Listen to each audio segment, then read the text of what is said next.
오늘은 위령성월의 첫 주일입니다. 위령성월은 두 가지 의미를 지니고 있습니다. 첫째는 우리보다 먼저 죽음을 맞이하신 분들을 위해서 기도하는 그런 위령성월이고, 두 번째 의미는 우리도 언젠가는 죽음을 맞이하게 되리라는 마음으로 자신의 죽음을 준비하기 위한 기간입니다. 오늘 제대 앞에 관을 이렇게 모셔놓은 이유는 물론 비어있는 관입니다만은 우리의 죽음을 좀 더 깊이 사색하기 위해서 관을 준비했습니다. 비어있는 관이니까 무서워하지 마시고 관 속에 누가 있는지 아무도 없습니다만은 한번 쳐다보시고 봉헌하시고 자리에 앉으시면 되겠습니다. 오늘 이 미사를 봉헌하면서 특별히 이 미사가 나 자신을 위한 장례 미사로 생각하시고 자신의 죽음에 대해서 깊이 묵상해보는 기회가 되었으면 좋겠습니다.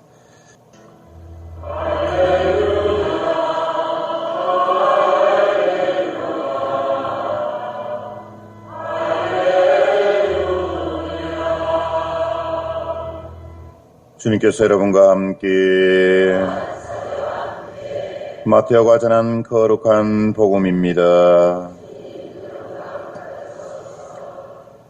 그때 예수님께서 이렇게 말씀하셨다.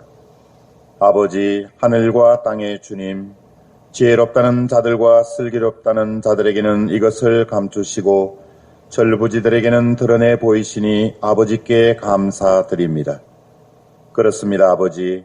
아버지의 선하신 뜻이 이렇게 이루어졌습니다. 나의 아버지께서는 모든 것을 나에게 넘겨주셨다. 그래서 아버지 외에는 아무도 아들을 알지 못한다. 또 아들 외에는, 그리고 그가 아버지를 드러내 보여주려는 사람 외에는 아무도 아버지를 알지 못한다. 고생하며 무거운 짐을 진 너희는 모두 나에게 오너라. 내가 너희에게 안식을 주겠다. 나는 마음이 온유하고 겸손하니 내 멍에를 메고 나에게 배워라. 그러면 너희가 안식을 얻을 것이다. 정녕 내 멍에는 편하고 내 짐은 가볍다. 주님의 말씀입니다. 참 예수님 반갑습니다. 관 속에 누가 누워 있어요? 예? 여러분 자신이 누워 있죠? 예, 제가 설마 빈 관만 놓았겠습니까? 이 아까운 관을 빌려왔는데 한 주간 동안 생각을 하다가 빈 관을 그냥 보는 것보다는 자신의 죽음을 좀 더 깊이 묵상하기 위해서는 자신의 모습을 보는 것이 좋지 않을까. 그래서 궁리하다가 거울을 제가 한번 깔아봤습니다. 그리고 저도 한 30분 동안 혼자서 성당에서 묵상하면서 누워있는 제 자신의 모습을 보면서 저도 죽음이 나와는 멀리 있는 것이 아니고 아주 가까이 있구나라는 것을 다시 한번 새삼 느끼게 되는 11월 1일 시작하면서 나름대로 좋은 체험을 해본 것 같습니다. 우리나라 말에 인명은 제천이다라는 말이 있습니다. 이 말의 뜻은 여러분 잘 아시다시피 글자 그대로 인간의 생명은 하늘에 달려있다. 우리가 태어난 것도 마음대로 태어난 것도 아니지만 죽는 것도 마음대로 죽을 수가 없습니다.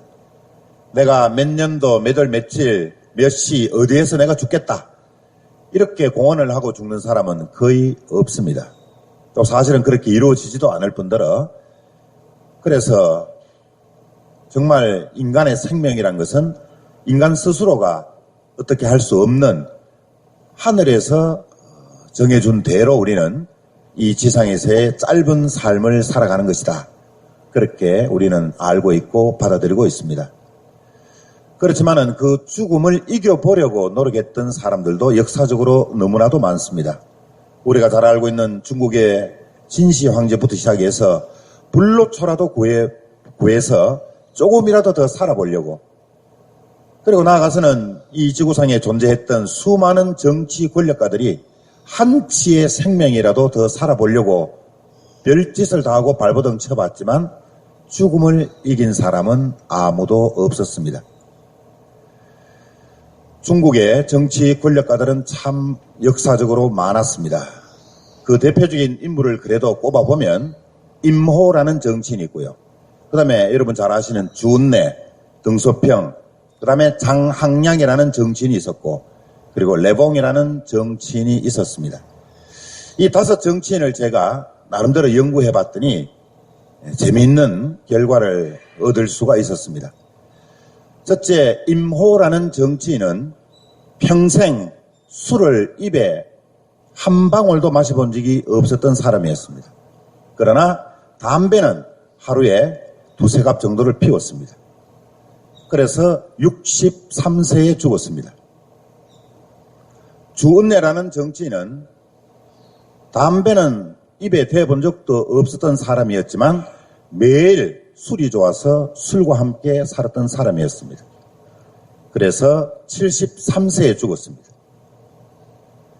장항량이라는 등소평이라는 정치인은 술도 매일 마셨고 담배도 하루에 2-3갑씩 매일 피웠습니다. 그래서 93세에 죽었습니다. 네 번째, 장항량이라는 정치인은 술도 매일 퍼마시고 담배도 매일 3갑 이상 피우고 심지어는 애첩도 5명이나 있었습니다. 그런데 103세에 죽었습니다. 마지막 정치인은 레봉이라는 정치인은 술은 입에 대본 적도 없고 담배는 한 모금도 피워본 적 없고 애첩도 한 사람도 없었습니다. 몇 살에 죽었겠습니까? 23살에 죽었습니다. 몸에 해롭다는 것은 하나도 한 적이 없는데 불과 23살 짧은 나이에 요절했습니다.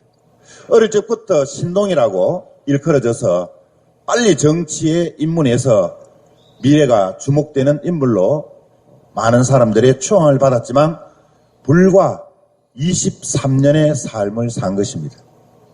이렇게 보면 제가 좀 전에 말씀드린 대로 인명은 제천이다라는 말이 사실인 것 같다는 그런 결론을 제가 내렸습니다. 예, 아름다운 음악이 들렸는데 잠시 쉬어가는 시간으로 받아들이겠습니다. 예, 이제 어느덧 완연한 가을이 되었습니다. 깊어가는 이 가을에 한번 묘지를 방문해 보면 낙엽은 뒹굴고 또 스산한 기운이 감돌면서 우리를 깊은 사색의 세계로 이끌어 주기도 합니다. 그래서 가끔은 등산도 좋지만 공동묘지에 가서 우리보다 먼저 죽음을 맞이한 그런 사람들의 외형적인 모습이라도 보면서 나도 언젠가는 죽음을 맞이하게 된다는 생각을 가질 필요가 있습니다. 특별히 오늘 위령성월의 첫 주일인 오늘 우리는 위령성월 미사를 봉헌하고 있습니다. 오늘 이 미사를 죽은 자들을 위한 미사만으로 받아들이지 말고 자신의 장례 미사로 생각하면서 자신의 죽음에 대해서 깊이 한번 묵상해 볼 필요가 있습니다. 우리는 자주 습관적으로 죽겠다라는 말을 자주 씁니다. 사실은 죽겠다라는 말은 서양에는 쓰지 않는 말입니다. 정말 사람이 죽었을 때 아니면 정말 본인이 자살이나 그 밖에 죽음을 앞두고 하는 말이지 습관적으로 죽겠다라는 말을 쓰는 사람은 아마 한국 사람들밖에 없습니다. 어쨌든 이 죽겠다라는 말을 입에 달고 살지요. 배고파 죽겠다, 배불러 죽겠다, 좋아 죽겠다, 싫어 죽겠다, 미워 죽겠다, 짜증나서 죽겠다. 이렇게 사느니 차라리 죽는 게 낫겠다. 이렇게 우리는 입에 죽겠다라는 말을 긍정적 표현이든 부정적 표현이든 자주 쓰는 표현입니다. 그런데 사실 따지고 보면 정말 일찍 죽고 싶은 사람은 아무도 없습니다. 이런 말을 쓰면서 당장 내가 죽어야 되겠다라고 결심하고 이런 말을 습관적으로 쓰는 사람은 아무도 없다는 뜻입니다. 그런데도 우리는 죽겠다라는 말을 자주 표현하는 이유는 지금 내가 당하고 있는 고통이 너무 크기 때문에 내가 지금 이런 현실 앞에서 선택할 수 없는 너무나도 어려움을 당하고 있기 때문에 그런 표현을 쓰는 것이죠. 이런 의미에서 죽겠다라는 표현은 사실 따지고 보면 감정의 극치를 드러내는 표현이다. 그렇게 말할 수가 있겠습니다. 그런데도 우리는 그 죽음을 멀리 하려고만 합니다. 죽음을 자꾸만 피해보려고만 합니다. 왜 우리는 죽음을 피하라고 하느냐? 죽음은 이제까지 나와 함께 이 지구상에서 살았던 가장 가까운 내 가족과 내 형제와 친지들과 그리고 나를 아는 이웃 사람들과의 이별이기 때문에 그렇습니다. 그리고 나란 존재가 이제는 이 세상에서 소멸되는 것이기 때문에 그래서 우리는 죽음을 멀리하려 하고 피하려 하고 두려워하게 됩니다. 사실 어떤 면에서는 죽음 자체가 나에게 공포스러움을 주기도 하지만 두려움을 주기도 하지만 보다 더 두려운 것은 자신의 삶의 모습입니다. 내가 그 죽음을 맞이했을 때 나는 과연 하나님 앞에서 어떤 심판을 받게 될 것인가에 대한 두려움, 그것이 바로 죽음으로 이어지는 것이죠. 죽음을 통해서만 내가 심판을 받을 수 있기 때문에 죽음 자체에 대한 공포보다도 죽음 자체에 대한 두려움보다도 사실은 자기 삶에 대한 두려움이 더 앞서는 것이 솔직한 표현입니다. 그런데 우리는 살아가면서 죽음을 나와는 동떨어진 것으로 아직은 나와는 멀리 있는 것으로 착각하면서 살아가기 일쑤입니다. 그러다가 갑자기 부모님이 돌아가시거나 형제 중에 누가 일찍 요절하거나 아니면 친지들 중에 누가 돌아가셔서 갑자기 어느 날 부고장을 받았을 때 허허 그분이 벌써 돌아가실 줄이야. 며칠 전만 해도 멀쩡했는데 지난달에도 나와 식사를 했는데 허허 그분이 이렇게 일찍 돌아가실 줄이야. 이런 경험을 하게 될 때 죽음은 나와 멀리 있는 것이 아니구나. 가장 가까이 있는 것이 죽음이구나 라는 것을 경험하게 됩니다. 어떤 철학가는 그렇게 표현했습니다. 인간은 태어나면서부터 죽음을 향해서 나아가고 있는 존재다. 어쨌든 우리는 자신의 죽음보다 주변에 있는 가까운 사람들의 죽음을 경험하면서 정말 인생은 공수래 공수로나 라는 생각을 저절로 하게 되는 것입니다. 인간은 사실 누구나 오래 살고 싶어 합니다. 일찍 죽고 싶은 사람은 사실 별로 없습니다. 물론 물질적으로 가난해서 또 내가 받는 고통이 너무 많아서 더군다나 내가 가지고 있는 질병 때문에 매일 투석해야 되고 매일 병원에 가서 주사를 맞고 이런 과정을 통해서 고통의 극치를 표현하기 위해서 죽고 싶다는 말을 쓸지언정 사실 인간은 누구나 본성적으로 오래 살고 싶어 합니다. 그러면서도 동시에 우리는 죽음을 나와는 멀리 있는 것으로 착각하면서 살아가기도 합니다. 나란 존재가 잊혀진다는 사실은 참으로 슬픈 일이라는 것을 누구보다도 본인이 잘 알기 때문에 그 죽음을 초연히 받아들인다는 것은 그리 쉬운 일이 아닌 것입니다. 영국의 가장 위대했던 여왕이라고 일컬어지는 엘리자베스 1세 여왕, 이 여왕이 죽음을 앞둔 때였습니다. 그 대영 제국의 의술이 총동원되어서 엘리자베스 여왕을 살려보려고 노력했습니다. 그러나 결국 그녀를 살려낼 수는 없었습니다.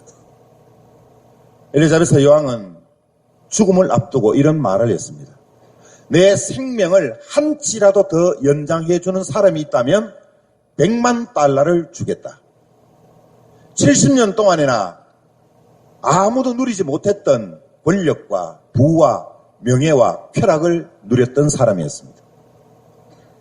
호사스러운 옷이 1만 벌 이상이나 되는 그런 삶을 살았던 여왕이었습니다.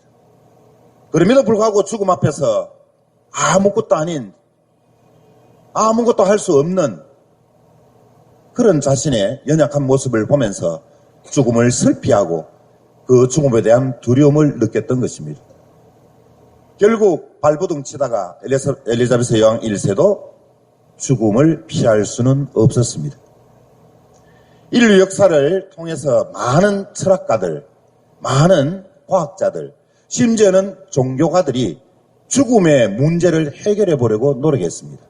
왜냐하면 죽음은 경험해보지 못한 사람은 아무도 알 수 없기 때문입니다. 죽음에 대해서 증언해 줄 수 있는 사람은 이 지구상에 아무도 없기 때문입니다. 그래서 철학가들, 과학자들, 종교가들이 죽음의 문제를 해결해보자. 나아가서는 사후 세계에 대해서, 그 신비에 대해서 어떻게든 우리가 한번 설명해보자. 이런 마음으로 노력을 해봤지만 죽음에 대해서 정확하게 이야기할 수 있는 사람은 아무도 없었습니다. 사후의 세계에 대해서 사후 세계는 이렇다라고 이야기할 수 있었던 철학가, 과학자, 종교가들은 단 한 명도 없었습니다. 그런데 죽음의 문제를 확실하게 풀어주신 분이 유일하게 한 분 계십니다. 죽음을 경험해 봤던 분이라야 증언할 수 있는 그 사후의 세계에 대해서 유일하게 한 분이 우리들에게 증언해 주셨습니다. 그분은 다름 아닌 하느님의 아들이신 바로 저 십자가에 못 박혀 계신 예수 그리스도였습니다. 저분은 직접 인류의 죄를 대신해서 십자가에 못 박히시고 죽으시고 사흘 만에 부활하신 분입니다. 이 지구상에 죽었다가 부활한 사람은 예수 그리스도 외에는 아무도 없습니다. 부처님도 마호메드도 그 어느 종교에서 섬기는 신도 죽었다가 살아난 사람은 아무도 없었습니다. 유일무이하게 예수 그리스도만이 죽음을 체험하셨고 사후의 세계에서 영광스럽게 부활하신 후에 우리들에게 죽음의 신비에 대해서 분명하게 말씀을 남기신 것입니다. 이렇게 예수 그리스도께서는 죽음을 이기시고 영광스럽게 부활하심으로써 성경의 말씀을 이루신 것입니다. 죽음아 내 승리는 어디에 있느냐? 죽음아 내 독침은 어디에 있느냐? 한마디로 예수님께서는 죽음을 비웃으셨습니다. 죽음, 그것이 과연 나를 영원히 죽일 수 있는 것인가? 우리는 하느님 안에서 영원한 생명이 있다. 보라, 내가 이렇게 찬란히 영광스럽게 부활했는데 죽음, 네가 과연 인간들에게 공포심을 심어주고 두려움을 주고 그런 존재가 아니다. 적어도 하느님을 믿는 사람은 죽음을 통해서 하느님 나라로 나아가는 부활의 영광을 믿기에 죽음이 그리스도인들에게는 죽음이 아니다라는 것을 예수님께서는 분명히 밝혀주신 것입니다. 따라서 우리 하느님을 믿는 그리스도교 신자들은 죽음이 아니요 죽음은 영원한 생명으로 나아가는 징검다리임을 우리는 예수 그리스도를 통해서 확신하게 되었습니다. 따라서 우리는 이제 죽음을 두려움의 대상이 아니라 하느님 나라에서의 영원한 안식, 해도 지지 않고 달도 지지 않는 우리가 상상조차 할 수 없는 하느님 나라에서의 영원한 생명을 얻을 수 있는 곳, 그것은 죽음을 통해서 가능한 것이다. 따라서 죽음은 우리에게 절망도 아니요 끝도 아니요 새로운 시작이며 영원한 생명으로 나아가는 관문이라는 것을 우리는 신앙으로 고백하는 것입니다. 이렇게 예수 그리스도를 통해서 우리는 죽음의 신비, 사후의 세계에 대해서 확신을 가지게 되고 이제는 죽음을 두려움의 대상이 아니라 내가 이 지상에서 하나님의 자녀로서 열심히 그리고 성실히 살아 하나님 나라에서 영원한 생명을 누릴 수 있다는 확신과 보증과 희망으로 살아갈 수 있게 된 것입니다. 우리는 영원한 생명을 믿고 있는 신앙인들입니다. 따라서 이제 죽음은 우리에게 결코 두려움의 대상이 될 수 없습니다. 우리는 예수 그리스도와 함께 땅에 묻혔으니 예수 그리스도와 함께 영원히 살리라는 그 말씀에 대한 보증으로 살아가는 사람들입니다. 그래서 예수님께서는 우리들에게 이런 말씀을 남기셨습니다. 나를 믿는 사람은 죽더라도 살겠고 내가 마지막 날에 나를 믿었던 모든 사람들을 살릴 것이다. 이 말씀은 과거 2000년 전에 제자들에게 남기신 말씀이 아니라 인류 종말까지 존재하는 우리 모두를 위해서 많은 인간들을 위해서 예수님께서 확실하게 남기신 말씀이시고 그 보증을 바로 저 십자가에 못 박히신 예수 그리스도께서 부활하심으로써 우리에게 남기신 확실한 증거인 것입니다. 이제 우리는 위령성호를 맞이해서 죽음을 두려움의 대상이 아니라 가까운 대상으로 내가 알지도 못하는 때에 갑자기 들이닥칠 죽음, 내가 정하지도 못한 때에 갑자기 들어닥칠 죽음, 도둑처럼 언제 어느 때 올 줄 모르는 그 죽음을 친근하게 받아들일 필요가 있습니다. 따라서 우리는 11월 유령성어를 지내면서 자신의 죽음에 대한 의미도 생각하고 내가 내 죽음을 어떻게 받아들일 것인가에 대한 준비도 해야 되겠습니다. 그러기 위해서는 11월 성어를 그냥 보내지 마시고 각자 자신의 유언장을 한번 써보십시오. 내가 만약에 죽음을 맞이하게 된다면 내가 과연 어떤 유언을 남길 것인가? 그리고 가족끼리 모여서 유언장도 각자 써서 한번 읽어보시는 그런 유령성어의 의미를 느껴보시면 좋겠습니다. 끝으로 톨스토이가 남긴 죽음의 시라는 그 부분의 마지막 끝절을 제가 한번 낭독해 보겠습니다. 이 세상에 그대가 출생할 때 그대는 울었으나 주변의 많은 사람들은 기뻐했을 것이고 그대가 이 세상을 떠날 때 주변의 많은 사람들은 슬피 울 것이나 그대는 미소를 띄우리라. 아멘. 모두 일어서십시오. 예, 미사 후에도 한번 자신 있게 못 보신 분들은 미사 후에 한번 와서 관 속에 자신의 얼굴도 한번 보시고 그래서 오늘뿐만 아니고 유령성어를 정말 뜻깊은 사색의 세계에서 죽음을 묵상하는 그런 좋은 체험의 시간이 되었으면 좋겠습니다. 우리를 영원한 생명회로 인도하실 하느님께 우리의 신앙을 큰 소리로 고백합시다. 전능하신 천주성부